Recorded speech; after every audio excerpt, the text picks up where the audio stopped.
Selamat pagi, perkenalkan nama saya Andri Umacina, NIM 1874201042, semester 6, Fakultas Hukum Universitas Pembangunan Indonesia Manado. Di sini saya akan mempresentasikan makalah singkat saya dengan judul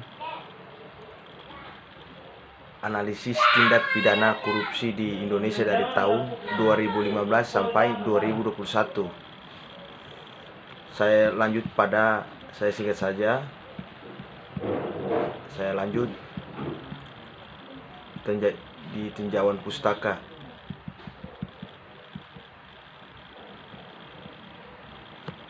Pengertian tindak pidana korupsi dikutip dari kanal web ID.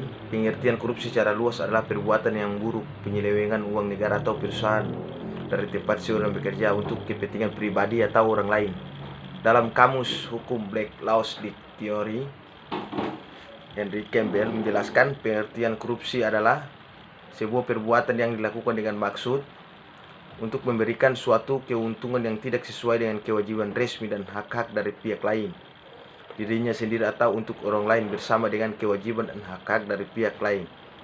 Pengertian korupsi menurut Undang-Undang Nomor 31 Tahun 1999 junto Undang-Undang Nomor 20 Tahun 2001 tentang pemberantasan tindak pidana korupsi adalah tindakan melawan hukum dengan maksud memperkaya diri sendiri, orang lain, atau korupsi yang berakibat merugikan negara atau perekonomian negara.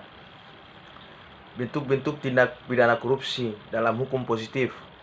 Dalam ilmu hukum pidana, suatu perbuatan yang dikategorikan perbuatan tindak pidana apabila telah memenuhi unsur-unsur tindak pidana Strafbare Fit, yaitu pertama, adanya perbuatan manusia, positif atau inaktif, berbuat atau tidak berbuat atau membiarkan, sengaja atau tidak sengaja. Keduanya, ancaman pidana dalam rumusan perundang-undangan Statbar Gesetzlich sebagai syarat formal. Ketiga, bersifat melawan hukum, Ondekmeting.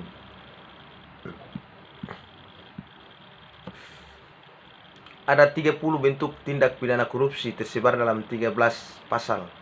Ke-30 bentuk tindak pidana korupsi tersebut dalam pasal 2, pasal 3, pasal 15 ayat 1, huruf pasal 5 ayat 1, huruf B, pasal 5 ayat 2, pasal 6 ayat 1, huruf A, pasal 6 ayat 1, huruf B, pasal 6 ayat 2, pasal 7 ayat 1 huruf A, pasal 7 ayat 1 huruf B, pasal 7 ayat 1 huruf C, pasal 7 ayat 1 huruf D, pasal 7 ayat 1, pasal 7 ayat 2, pasal 8, pasal 9, pasal 10 huruf A, pasal 10 huruf B, pasal 10 huruf C, pasal 11, pasal 12 huruf E, pasal 12 huruf F, pasal 12 huruf G, pasal 12 huruf H, pasal 12 huruf I, pasal 12 huruf B, pasal 12 huruf C, dan pasal 13.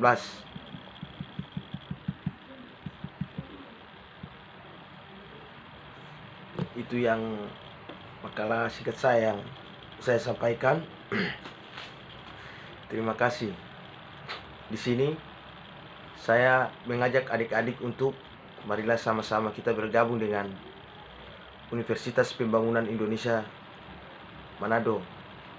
Karena di Universitas Pembangunan Indonesia Manado sudah terdapat beberapa fakultas seperti Fakultas Perawat,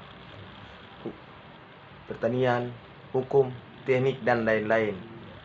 Jadi adik-adik yang ingin mau melanjut ke perguruan tinggi, saya mengajak marilah sama-sama kita bergabung di Universitas Pembangunan Indonesia Manado. Selamat pagi.